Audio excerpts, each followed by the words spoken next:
you. Look. Whatever it is, whatever you want, just name it. I'll double it. No. I'll triple it. Wait. The story begins in a bustling prison. Guards clear a path for Isaiah, a notorious gangster. Today is his release day, and the prisoners celebrate. He emerges, greets the guards, and is welcomed by his associates and the media. He gets into his car and drives to a hotel. There, his henchman Damien presents Isaiah with 2 prostitutes and says he'll return when he's finished. Damien then sits in the waiting room with the rest of the team. However, Damien hears strange noises, and the henchmen get on alert. A tense atmosphere fills the air until the door opens and a quick-witted sniper enters. He eliminates all the bandits with just his pistol. Isaiah senses the danger and kicks the 2 skinny escorts out of his room, but it's too late. The assassin, named Bang, enters the room, and Isaiah begs for his life. But without mercy, Bang explodes his head like a watermelon. Later, a man named Morgan shows the video of Bang's executions and praises him, saying it's a job well done.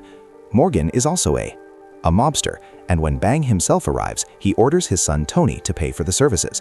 Bang, a man of few words, simply takes the money and leaves. He drives quickly to a cabaret where several girls do sensual live streams, just like on Twitch. Bang picks up one of them, named April, and they go together to a Ferris wheel just to have sex.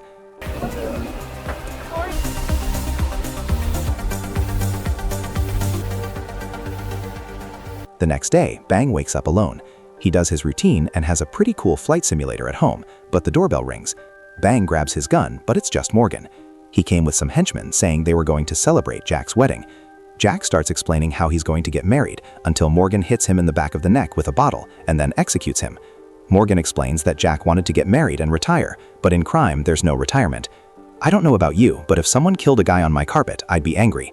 Anyway, Bang just dissolves poor Jack's body in acid. After that, he goes to a tobacco shop where he invites the waitress to his room after a cigar. She accepts, but Bang wouldn't smoke that cigar. Another guy arrives and shoots. I don't smoke. Oh, I know. You're a nasty boy. Yeah, so what? Let me help you with that. In the video, Bang is rushed to the hospital several times. They begin surgery, and Morgan appears at the hospital, threatening the doctor that Bang must survive or bad things will happen. The doctor proceeds with the surgery, and later Bang wakes up in his bed. The doctor tells him that he narrowly survived because a couple had an accident at the same time as him. The husband died and donated his organs to Bang, but the pregnant wife survived and gave birth.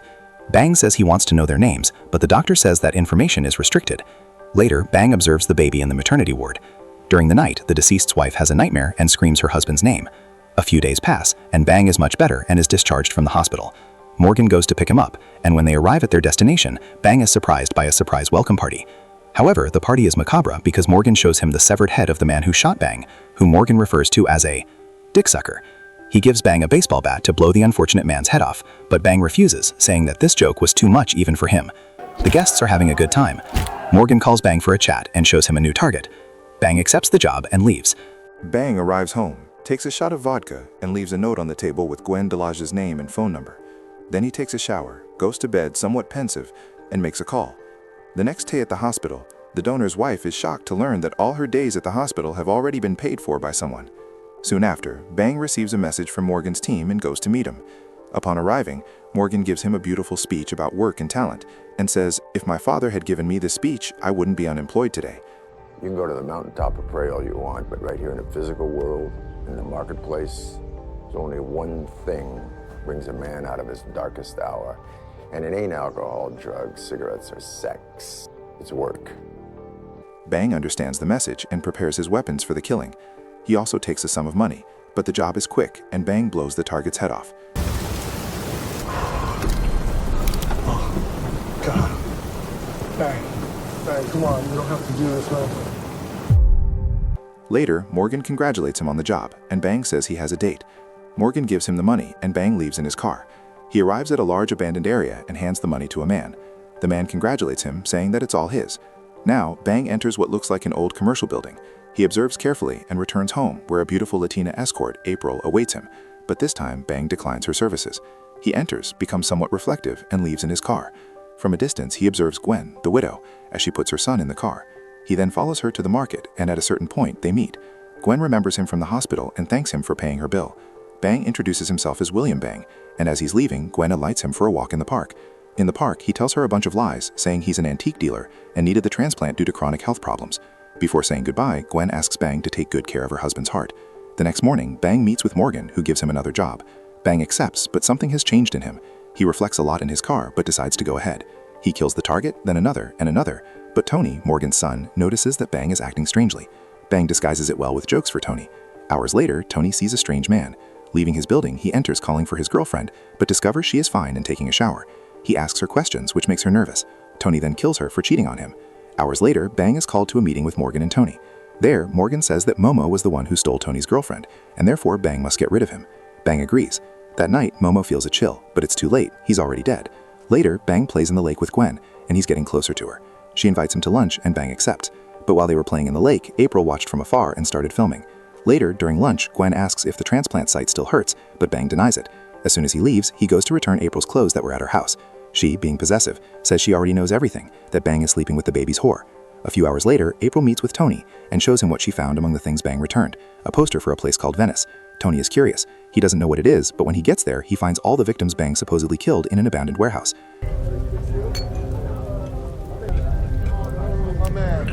They're even having a party.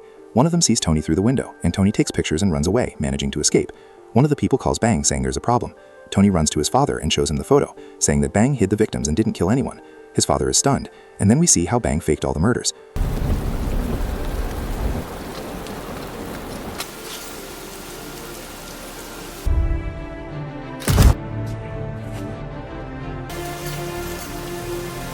Morgan sees no way out of this because a large operation would attract the state's attention, but Tony says he'll get revenge.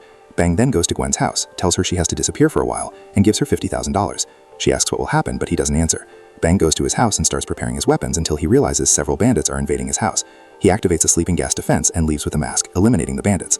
Soon after, he takes his arsenal, goes to the hospital, and steals their helicopter. On the other side of the city, Tony's troops are moving. They head straight to the Venice building to kill the hostages. The hostages hide as best they can, but upon arriving, Tony's team is met with gunfire from Bang.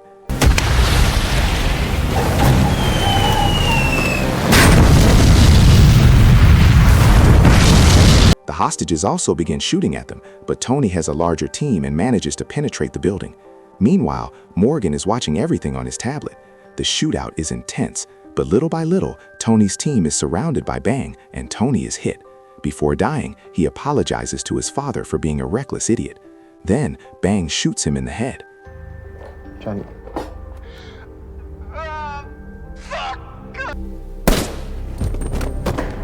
Morgan watches everything and immediately calls Bang, saying he's a traitor but has something Bang wants.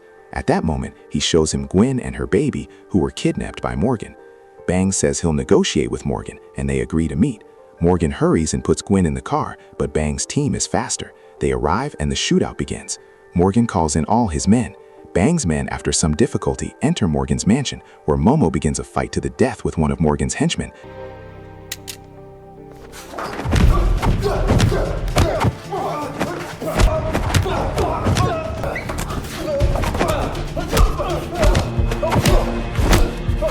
Knocking him off the balcony, killing him. Meanwhile, Bang enters Morgan's office where he finds the baby, but April stabs him in the back. Despite this, Bang spares his life.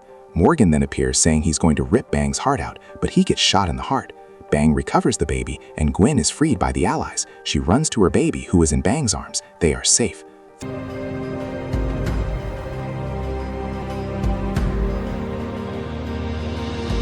Three years later, Bang plays with the now-grown baby on the beach while being watched by Gwen. That's the end. If you've made it this far, comment bang bang, subscribe, and hit the like button to help an unemployed person. Until next time, bye-bye.